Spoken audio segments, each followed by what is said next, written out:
அஸ்ஸலாமு அலைக்கும் வரஹ்மத்துல்லாஹி வபரகாத்துஹு. எப்ஸ்டீன் ஃபைல்ஸ் உணர்த்தக்கூடிய பல வகையான பிரச்சனைகள் இருந்தாலும் ஒரு ஒரு முஸ்லீமுக்கு உணர்த்தக்கூடிய பாடம் என்ன அப்படிங்கிறது. நம்ம இந்த உலகத்துல சாதிச்சவனாக வெற்றியாளனாக கருதப்படக்கூடியவன் யார் அப்படின்னு சொல்லி பார்த்தா ஒரு சயின்டிஸ்ட் சொல்லுவோம். இல்ல ஒரு பிரதம மந்திரி அளவுக்கு உயர்ந்து அவன் வளர்ந்து நின்றான்னு சொன்னா அவனை சொல்லுவான். இல்ல இந்த உலகத்துல மிகப்பெரிய கோடீஸ்வரனை சொல்லுவோம். இது எல்லாமே ஒட்டு மொத்தமா சரிஞ்சு தவிடுபடி ஆயிடுச்சு. உலகத்தில் அறிவு ஜீவிகளாக இருக்கக்கூடிய மிகப்பெரிய பண முதலைகளாக இருக்கக்கூடிய மிகப்பெரிய அரசியல்ல பொழுச்சி இருக்கக்கூடிய இந்த உலகத்திலே பொழுச்சி இருக்கக்கூடியவங்க மிகப்பெரிய அறிவாளி நம்ம நினைச்சிட்டு இருக்கோம். அவங்களுடைய நிலைமையை பார்த்துக்கலாம்.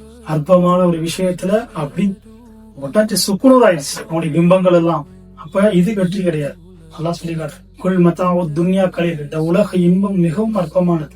பெரிய சயின்டிஸ்ட் முடிஞ்சிச்சு, அவன் செஞ்சதுனால அவனுடைய எல்லாமே நாச சுக்குனராகி போச்சு. பிரதம மந்திரி டொனால்டு ட்ரம்ப் முடிஞ்சு போச்சு, எல்லாமே அவனுக்கு சலாத்தமே முடிஞ்சு போச்சு. இனிமே அவன் மேல என்ன, அவர் மேல என்ன நிறைய நல்ல மதிப்பு இருக்க போகுது. அதே போல உலகத்திலேயே மிகப்பெரிய பணக்காரனா அவனை ஒருத்தனை இலக்கு வச்சுட்டு எல்லாத்தையும் இழந்து நேர்மை நீதி ஒழுக்கம் எல்லாத்தையும் இழந்து இன்னைக்கு பணத்தை அடைஞ்சு என்ன முடிஞ்சிச்சு, எல்லாமே முடிஞ்சு போச்சு. அப்ப இந்த உலகம் நல்லா சொல்லி கேட்டான், இந்த உலக இன்பம் மிகவும் அற்பமானது. குல் மத்தாவு துன்யா கலீல், நபியே சொல்லுங்க, இந்த உலக இன்பம் மிகவும் அற்பமானது. வல் ஆகிரத்து ஹைருல் லிமன் இத்தகா, பயபக்தியுடையவர்களுக்கு மர்ம இன்பமே மேலானது. வலா துல்லமுன ஃபத்திலா, அல்லாஹ் உங்களுக்கு ஒரு அனுபவம் நீ என்ன செய்ய அநியாயம் செய்ய மாட்டான். நம்ம இந்த உலகத்துல நேர்மையா வாழ்றோம், ஒழுக்கமா வாழ்றோம், பண்பா வாழ்றோம், அன்பா வாழ்றோம் அப்படின்னு சொன்னா அதுக்குடைய கூலி அல்லாஹ் ஒரு அனுபவமே என்ன செய்ய மாட்டான், நம்மளை வீணாக்கிட மாட்டான். மறுமையில மகத்தான கூலி கிடைக்கும். ஆக இந்த உலகத்துல நம்ம எதை நோக்கி போய்கிட்டு இருக்கிறோமோ அது உண்மை கிடையாது.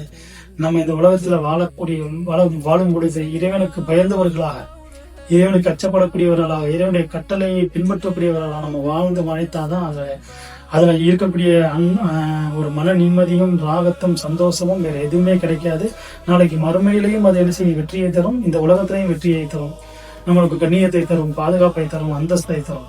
ஆக அப்படிப்பட்ட ஒரு மறுமைக்கு பயந்து அல்லாஹ்விற்கு பயந்து நம்ம பிரயோஜனமான ஒரு ஒழுக்கமான ஒரு நேர்மையான வாழ்க்கையை வாழ நம்ம கற்றுக்கொள்ளணும். அல்லாஹ் கிருபை செய்வானாக. அஸ்ஸலாமு அலைக்கும் வரஹ்மத்துல்லாஹி வபரகாத்துஹு.